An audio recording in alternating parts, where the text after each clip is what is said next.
See, we got a lot riding on whether or not the book of Genesis is true. A lot riding on it. So you say, all right, Lon, you made your point. How can we know the book of Genesis is true? How can we know that?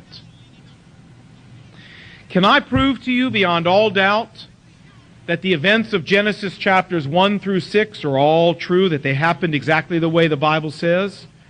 No, I can't. Can I prove to you that creation happened just the way it says in 6 days? Can I prove to you that there was a Garden of Eden? Can I prove to you that Adam really lived, Eve really lived, Cain and Abel really lived, that all the details of that world before the flood were exactly the way the Bible says? No, I can't prove that to you beyond a shadow of a doubt. So can I prove to you that all those things happened the way they say in Genesis 1 to 6? I cannot do that. But listen, it seems to me that if I can prove to you that everything else in the book of Genesis happened exactly the way the book says. In other words, if I can start at chapter 7 with the flood and go all the way through chapter 50 and prove to you that the trustworthiness and the accuracy of the book of Genesis is bulletproof between those chapters, it would seem to me to be reasonable that the first part ought to be true as well. I mean, why would God write a book and tell the whole truth in the last half of the book and lie in the first half? Doesn't make sense. Now, I know there's a lot of us here who say, Lon, I don't need that. I've trusted Christ. The Spirit of God bears witness with my spirit on the inside that it's all true when I read it, and you don't need to prove anything to me. Well, thank God for you. I'm glad you're here. But there's a lot of us here who just can't take it on that simple basis. Some of us here don't even know for sure what we think about Jesus Christ. Some of us, really, we listen to the scientist in one ear, we listen to the Bible in the other ear, and we're not quite sure what to make out of it. And there's nothing more frustrating than seeing a college student with a science book in one hand and the Bible in the other. What's he going to believe? What's she going to believe? And so for those people, I'd like to go on and to give you more than just saying, oh, well, we know Christ, it's got to be true. I want to give you some historical proof that you can hang your hat on that Genesis 7 to 50 is totally bulletproof when it comes to historical accuracy. And I maintain if it is, there's no reason to think that the first 6 chapters shouldn't be. Let me show you what I mean. Critics used to say that the book of Genesis speaks repeatedly of the Hittites, and there never were such a people. And critics really believed that until in the early part of this century, a German archaeologist named Hugh Winkler excavated their capital city of Bogazkoy in central Turkey and found it to be not only a Hittite city, but the center of a powerful Hittite empire that stretched all over Asia Minor and Syria right in the days of Abraham, just like Genesis says. Critics used to say that the Joseph story was all a big fabrication made up centuries later to explain how the Hebrews got into Egypt, that there's no basis in fact there. If Joseph ever did live, he probably never had a coat of many colors. He certainly was never the prime minister of Egypt. That it was written 500, 600, 700 years later by somebody who never even met Joseph. Well, people really believed that until in 1953 we discovered the Wilbur Papyrus out of Egypt that tells all about the slave trade in Egypt during the time that the Bible says Joseph lived. It tells us that many Semitic people, many Hebrews were brought from Canaan and sold as slaves into Egypt, and it even tells us about the price. It tells us that in the time of Joseph, the price for a slave, the average price, was 20 shekels of silver. Interestingly enough, in Genesis 37, that is exactly the price that the Ishmaelites paid for Joseph. Now, centuries later, the document goes on to tell us that inflation hit. Doesn't it make you feel good to know they had inflation too? And the price went up. And 300, 400, 500 years later, the price had gone way up above 20 shekels of silver. My point is, if somebody had made this story up 5 centuries later, they would have picked a price that would have been operating in their day. They'd have had no idea that it was 20 shekels of silver 500 years before. That's exactly what it was. And we know that from Egyptian records, not the Bible. Interestingly enough, we know from Egyptian records that the Joseph story is incredibly accurate when it comes to describing the situation in Egypt at the time Joseph was supposed to have been there. For example, when Joseph was called out of prison to go meet Pharaoh, the Bible says he did one thing before he came out to meet him. You know what he did? Now we'll test your trivia. He shaved. Check it out for yourself. Genesis 41, verse 14, look it up for yourself. He shaved. Do you know that we know that at the time of Joseph, the Egyptians were the only culture in the ancient Near East that shaved? The Hebrews didn't, the Assyrians didn't, the Mesopotamians didn't, the Sumerians didn't, but the Egyptians shaved. That's why he did it. He's going in to meet Pharaoh.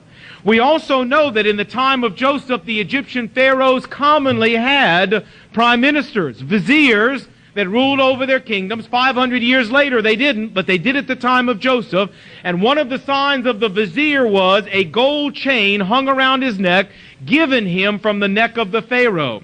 If you will read Genesis 41, verse 42, you will find that when the Pharaoh decided to make Joseph prime minister, one of the things the Bible says he did is that he took the gold chain off of his neck and placed it around the neck of Joseph. Now, how would somebody writing 500 years later have any idea that that's what you did in Egypt? The book of Genesis stands the test. Critics used to say that Abraham never existed, or if he did exist, what the book of Genesis says about him is grossly distorted. For example, they said, well, we don't have any names from 2000 BC that even look anything like Abraham. Until recently. Now we not only have the very name Abram from the time of 2000 BC, but we also have the names of Nahor, his grandfather, Terah, his father, Sarah, his great-grandfather, Laban, Jacob, and Benjamin, all attested from the days of Abraham. People used to say, well, you know, the account of Abraham rescuing Lot from those 5 invading kings in Genesis 14, that's preposterous. There were no such alliances that we know of that ever existed between those 5 nations that the Bible names. But recently, from the city of Mari, a city in northern Mesopotamia from around the time of Abraham, we have found that those 5 nations indeed were allied, but the only time in history they were ever allied was during the days of Abraham, just the way the Bible says. And more than that, the names of the 5 kings that the Bible records, we have found that those names are authentic with the names archaeologists have discovered for the rulers of those kingdoms during the days of Abraham. Critics used to say, well, the Abraham stories have to be false because of their mentioning camels. And we know that camels did not exist in Palestine or in the ancient Near East anywhere near the time of Abraham. Until 1961, that's what we thought. When in 1961, André Parrot, the great French archaeologist, dug up an entire camel skeleton in that same city of Mari and dates it at 2500 BC, 500 years before Abraham. People used to say, well, there was no such city as Ur of the Chaldees, Abraham's hometown. No such place as that. That's fabrication. Well, people really thought that until in 1922, Leonard Woolley dug it up, whole city, and found it to be a prosperous, large, flourishing city at the time of Abraham, just like Genesis says. People used to say, well, the Sodom and Gomorrah stories are ridiculous. The Jordan Valley wasn't even inhabited in the days of Lot and Abraham, 2000 BC. Too bad that Nelson Gleek, the great archaeologist, went there and found 70 cities from the time of Abraham that were prosperous just the way the book of Genesis says. People have said, well, you know, the customs that Abraham practiced, all those things we read about the birthright and the blessing and Hagar and all this kind of stuff, we don't know of any of that kind of stuff ever existing in the ancient Near East in the time of Abraham. The Bible just made all that up. That is, until the 1930s, when a large excavation was done at a city named Nuzi, which is in northern Mesopotamia on the Tigris River near ancient Nineveh. This was a city that flourished in the time of Abraham. And what we found there was thousands of inscribed clay tablets talking about all the events of everyday life from this time in history. And these tablets confirm with an overwhelming accuracy what Genesis presents as the everyday customs of Abraham. For example, at Nuzi, you could adopt your servant if he didn't have any sons. Does that sound familiar? In Genesis 15, verse 2, Abraham was going to adopt Eliezer, his servant, if he didn't have any children. At Nuzi, a barren wife could give her handmaiden to her husband for the sake of having children if she couldn't have them. Does that sound familiar? That's exactly what Sarah did with Hagar, Genesis 16, and exactly what Rachel did with her handmaiden Bilhah in Genesis chapter 30. And Nuzi, if that barren wife, after she had given her handmaiden to her husband and the handmaiden had children, if that barren wife then for some reason came back and had a child, it was illegal for her to throw out the handmaiden and the children the handmaiden had had by her husband.